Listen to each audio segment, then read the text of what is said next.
All right, we have an amazing keynote coming up right now. It's going to be led by JD Velilla, who is the head of sleep experience for Simmons Hospitality, and it's called In Pursuit of Great Guest Sleep, which is interesting after lunch. So, JD, we're ready for you.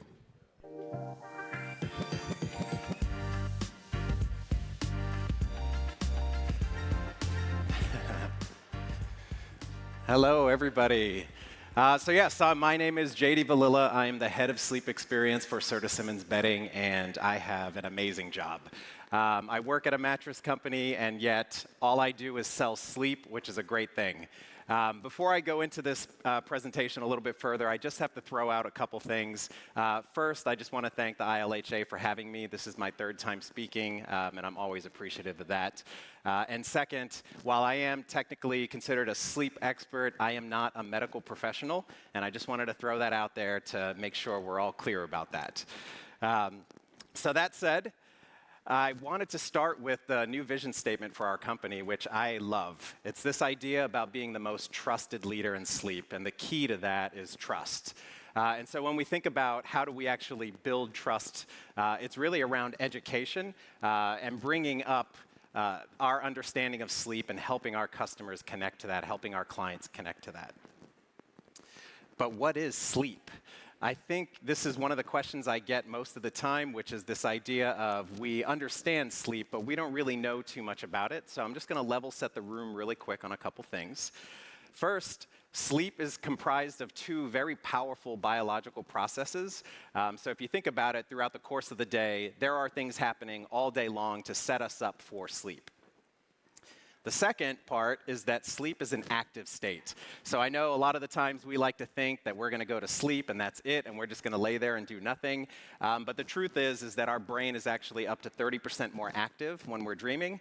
And also, when we're not dreaming and we're in deep sleep, our body is actually repairing and rejuvenating itself. So at the end of the day, sleep is a very, very powerful tool that we have in our arsenal to help ourselves heal, repair, and move throughout the day. The third part, and this is the part that I love to spend the most time on, is that sleep is a very vulnerable behavioral state, and this is where most of us get caught up. So if you Google how to sleep better or sleep tips, you'll likely find something similar to this. All of these tips I've pulled together to help everybody understand what most people are doing, and if you look at it, these are all behavioral things. So for example, most of you should be done with your coffee, and you should have had your last coffee by 2 p.m., but how many of us actually stick to that? Same thing with alcohol content and the other things that we do. So a lot of times, what ends up happening is that our sleep is disrupted by our very own behaviors, which is kind of a bad thing and a good thing at the same time, because what that also means is that your sleep is actually well within your control. So how are we doing?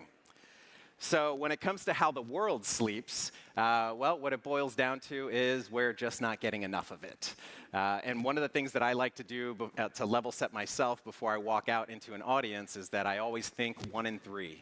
So 1 in 3. I know that 1 in 3 of you in this audience are not getting the sleep you need. So we're all searching for it. We're all trying to understand it. At the end of the day, what can we do about this?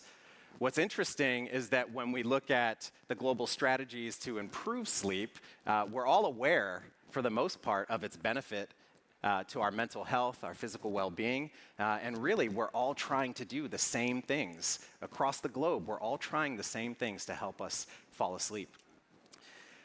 When we look at the global sleep economy, what this really boils down to is the idea that people are willing to spend on better sleep, and they're spending more and more every year. And so there is a market here to help people sleep better, to deliver better services, to deliver better products.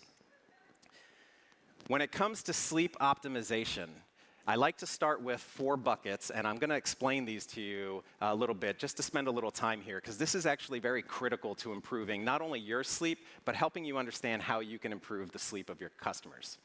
So the first thing, and what we would do is we would actually move through these buckets kind of one by one. And the idea is that the first thing we need to address is really behaviors and habits around sleep, which boils down to one of the easiest ones, which is prioritization. We don't prioritize our sleep. for a lot of reasons. One could be maybe we were taught as kids that sleep was a punishment. If we did something wrong, we were told to go to bed early. When we move on to high school and to college, sleep is something I can put off because I'm going to party all night. When we get into the hustler mindset, I can sleep when I die because I've got to keep this business going. And so at the end of the day, we don't prioritize our sleep. And so this is where we spend a lot of time focusing on that, focusing on the myths, the misconceptions, and level setting everybody around why we need to prioritize this. The second is circadian rhythm. And this is around regularity with your body. This is around how the light goes around the planet and how light actually drives our sleep systems, and actually the two processes that are involved in sleep. This can also we can talk about things like sleep chronotypes. So this idea that we actually all have a genetic propensity to gravitate towards either being a morning person or an evening person. It's actually built into who we are, and so we need to understand these things. The third part, and this is the biggest bucket and the biggest struggle that we face across the board, stress management. Hands down, stress management is the biggest inhibitor to our sleep. We feel this in many, many ways, whether it's random thoughts coming to our mind before we go to sleep, the ability to not fall asleep, waking up in the middle of the night and having all these thoughts come back and you can't resettle and go back to sleep. So stress management is a really, really key area for us to focus on. And it's the perfect topic for this group, which is all around wellness. The fourth is actually lifestyle. Now, this is where I spend most of my time because my company is really a product-based company, and so we focus on how do we deliver a sleep experience or a suite of products that actually help enhance the way you sleep. So thinking about things like the mattress, the linen, all of these things kind of play into it, along with sleep trackers and any other sleep aids that you may possibly use. When it comes down to it, though, the heart of the guest sleep experience is going to be the mattress system. At the end of the day, it's the heart of the room. It's the heart of our bedrooms. It really revolves all around that. But it's important to actually view the mattress as more of a system. So when we build a mattress, we put a ton of technology in there designed to manage your temperature comfort, your pressure points, all of these things to really provide you with the comfort you need to fall asleep fast, to stay asleep longer. But the downside to that is that a lot of times we don't think about what goes on top of the mattress. So if we provide a mattress and we put things like non-breathable linen or things that would inhibit the technology in the bed, now we're actually blocking the very technology that we put into the mattress. And so again, thinking through this, when it's time to actually look at a mattress, view it as a system, view it as everything that touches that bed either complements or detracts from the technology that we've already placed in it. Now, going back to this idea of the behaviors and the circadian management, or the circadian rhythm and the stress management and lifestyle, you can actually figure out a way to kind of go beyond the mattress. And this is actually one of my favorite topics. It's this idea that, yes, at the end of the day, we're all going to sleep on a high-quality mattress. That should be fundamental. That's a key thing that we do. But there's so many other things that are involved in our sleep experience. So many other things that we can actually do and provide for our customers. So I just broke this down real easy, threw out some ideas here, thinking through behaviors and habits. So corporate sleep wellness. So this is one of my big initiatives for 2023, which is the idea that I'm going to go out and actually start speaking to any company that's willing to listen to me so I can start educating everybody around sleep, because it really starts with that. There is no way we're going to help our clients and our customers sleep better if we don't understand sleep ourselves and if we're not actually doing the things that we expect our clients to. So again, better sleep starts with all of us, and it starts with this education component. As we move through, you can kind of see a lot of the products that I've put in there, just kind of handpicking some of the things that would tie into these categories. And really the idea, again, is this idea that beyond the mattress, there's so many other things that you can do to actually improve your sleep experience. And really, it's around the thought that our sleep needs are as unique as our personalities. So what works for me may not work for you. It may not work for another customer or another client. So we have to start thinking about other things, a suite of tools that we can provide to help everybody maximize their sleep. Now, I would love to have sleep concierge services at every hotel that I go to. This would be an amazing, amazing tool. But at the end of the day, this is not really scalable. So what else can we do? When we look at loyalty apps, this is a great entry point. And I know a lot of hoteliers are already experimenting with this, and we're looking at pillow menus and all of these things, but it's more than a pillow. It's really more than just the basic things that we're thinking about. And also, there's a way to do it where it's scalable, where what you'll find is that most people gravitate to the same sets of things. So there's a way to do this and scale it through the app. And ideally, what I would love is I would love to be able to check into a hotel and have some sort of surprise and delight package that has everything that I need to sleep better. Everything that is very specific to me, so that I can essentially get the same type of sleep experience that I have at home when I'm on the road. Because really, at the end of the day, what this boils into is this idea that it's not a guest room. It's more of a recovery room, or the word that we're hearing today, which is a sleep sanctuary, this idea of a sanctuary. So just like you would walk into a spa that's set up a certain way, scent, light, sound, everything is dialed in to promote relaxation. We need to do the same exact thing in our guest rooms, in our bedrooms as well. So this idea that when you walk in, it is completely dialed in to your specific sleep needs and the sleep needs of your guests.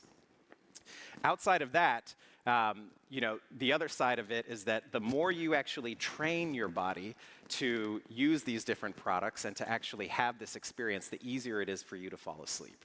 So how do we actually implement this, bring it across, and actually scale it in a way that makes meaningful sense? So what I want to do is actually invite everybody to the room that is right off the hall over here. I've been in there all day, and some of you have come through, quite a few of you have come through, and I'd like you to actually come through if you haven't already seen it, and let me walk you through which is essentially my bedroom at home. Just to give you an idea of what you can actually put into a bedroom or into a guest room to actually help you sleep better and help our customers sleep better. So I invite everybody to come by there, check it out. I've got some really cool little sleep hacks. I can talk to you more specifically about sleep, but check it out. It's a really interesting spot. And again, being able to bring kind of my own stuff to really show you at my level, somebody who considers themselves a sleep hacker, what I use to actually help myself sleep better. And again, just to give you an idea of how you can actually provide that to your customers. So that said, I wanted to move through my slides really, really fast. So I apologize if I went through quickly, because I find that most of the time Q&A is where a lot of the magic happens, because most of the time we just don't get to talk about sleep. It's just not a topic that comes up. And so I'd like to just kind of open it to any questions we have around sleep, or if there's anything that I can address, thinking whether it's at the personal level for your own sleep experience, or if you're trying to implement something at your property or at your office.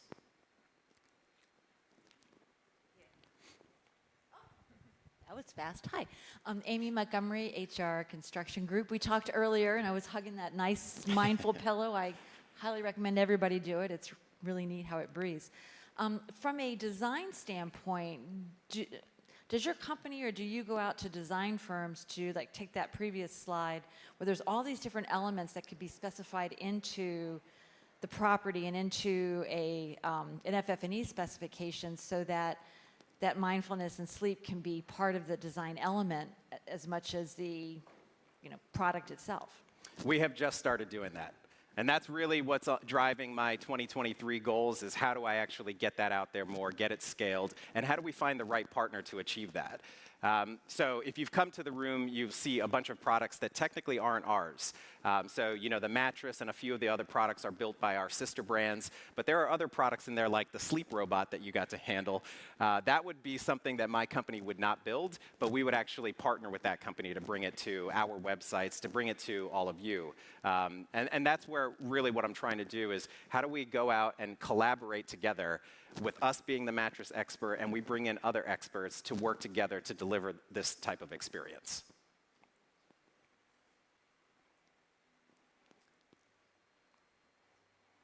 Any other questions? I'm surprised that's not normal.